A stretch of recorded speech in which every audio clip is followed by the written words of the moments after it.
moi de mon côté, au niveau du cinquième, de mon cinquième, par rapport à mon top 5, si je devais, enfin, par rapport à ce que j'ai essayé de faire, c'est pas, encore une fois, voilà, je disais, c'est vraiment pas simple parce que donner un top 5 sur un critère comme les films d'aventure, c'est pas forcément ce qu'il y a de plus simple. Et du coup, bah voilà, il a fallu faire un choix, et mon choix s'est porté sur ce film qui a bercé notre enfance, hein, pour ceux qui sont la génération des millennials. Clairement, voilà, on est sur un film que tout le monde connaît à peu près, je pense, en tout cas j'espère, les Goonies, qui est un véritable film d'aventure, teen movie pour le coup. On a tous, je pense, à un moment donné rêvé d'être à la place de Data et toute sa bande. Donc pour le coup, Choco et compagnie. Donc c'était quand même assez.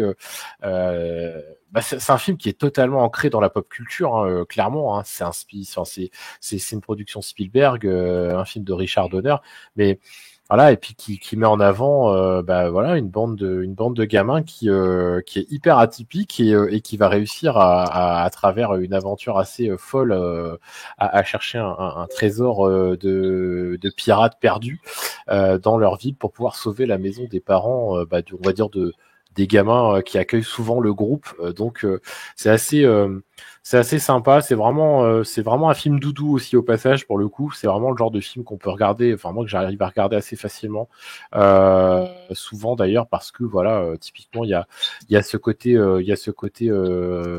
aventure qui est vraiment très présent, mais aussi comique, puisqu'il y a beaucoup de comédie dedans.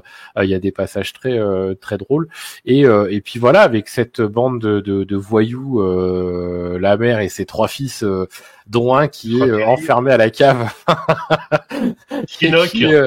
Exactement, et qui est pas voilà, qui est pas comme tout le monde, et qui finalement va rejoindre l'aventure aussi. Et c'est voilà, pour le coup super sympa. Avec à la fin l'hommage de Richard Donner à son Superman.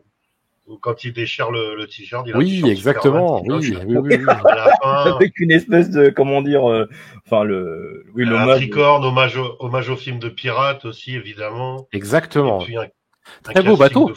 Très beau bateau, d'ailleurs. Le bateau est bateau, magnifique. C'est le rendu du bateau et de la grotte dans lequel se trouve le bateau sont franchement magnifiques. On s'y baignerait limite, quoi. Et puis bah ouais, hommage au film de pirates, hommage à peut-être aussi à d'autres films qui aura servi aussi de base à tout un tas d'autres œuvres par la suite, hein, parce que c'est un vrai film ancré dans la pop culture aujourd'hui. Hein. Les Goonies, je pense que ça a servi de support à des œuvres comme Stranger Things, alors Stand By Me peut-être juste après, si je ne m'abuse. C'est avant ou après? C'était dans les mêmes années. Attends, Stand By Me 86. Ouais, donc ça doit être juste après les Goonies, il me semble. Parce que je crois que les Goonies, ça doit être 84, quelque chose comme ça. Non, c'est la même année. Petite année. C'est la même année aussi? Normalement, si j'ai bonne mémoire. Et il y a, ouais, mais on y reviendra tout à l'heure, mais ouais, tout à fait. Et petite anecdote sur le bateau, justement, la scène où on voit sur les protagonistes, sur les Goonies, quand ils découvrent le bateau, quand ils descendent des cascades, là, des toboggans, etc. En fait, c'était vraiment la première fois qu'ils le voyaient. En fait, Spielberg leur avait jamais montré. D'accord. Et ils voulaient filmer leur réaction la première fois qu'ils le voyaient. Donc, c'est vraiment leur première réaction qui a été gardée quand ils l'ont vu, et cet émerveillement. Ça c'est cool. C'est toujours cool quand on a des expériences comme ça. Ça me rappelle un peu l'anecdote de Alien, le 8e passager, où Ridley Scott avait caché un peu l'Alien Buster, au niveau des acteurs, et quand en fait la scène choquée qu'ils font, c'est vraiment leur première réaction, et ils s'attendaient vraiment pas à ça, et ça c'est toujours je trouve que c'est des moments, je crois que si je ne m'abuse, c'est Hitchcock qui était très doué pour ça aussi, si je ne m'abuse de mémoire, pour faire ce genre de coups à ses acteurs et les pousser un peu à bout aussi d'un point de vue nerveux, pour que justement ils arrivent à donner le meilleur d'eux-mêmes. Donc voilà un petit peu pour mon top 5, enfin mon numéro 5. N'hésitez pas à nous donner vous qu'est-ce que vous auriez mis d'ailleurs comme top 5, enfin comme numéro 5 dans le dans votre classement. Ça serait quoi pour vous votre numéro 5 et parmi ces 3 présentations, laquelle vous choisiriez évidemment pour vous, hein, clairement, qu'est-ce que vous préféreriez? On va voir pour essayer de voir pour faire un petit je sais pas si on peut pas faire un petit sondage.